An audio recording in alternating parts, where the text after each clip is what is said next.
ভালোবাসার একটা অদ্ভুত সৌন্দর্য আছে। কি সেটা?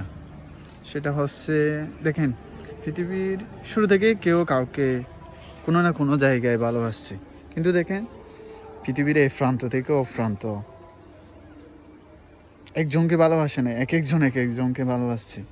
আবার জেনারেশন চেঞ্জ হয়, পরিবেশ চেঞ্জ হয়, কেউ কর্পোরেট লেভেলে চাকরি করে, আবার কেউ রিক্সা চালায়, বা সমাজের উঁচু থেকে নিচু স্তর, এক কথায় বলতে গেলে সবাই কেউ না কাউকে কোনো না কোনো এক সময় ভালোবাসছে। কিন্তু কি অদ্ভুত সৌন্দর্য! আপনি যখন ভালোবাসার কথা বলবেন কাউকে, বা ভালোবাসার শব্দটা বলবেন, সবার মধ্যে একটা শূন্যতা বা কীরকম একটা এক্সপ্রেশন, চেহারার এক্সপ্রেশন দেখলে মনে হবে হ্যাঁ, ভালোবাসাটা এত কেন সুন্দর। যে পাইছে সেও বলতেছে, আর যে পায় না সেও বলতেছে। অদ্ভুত না?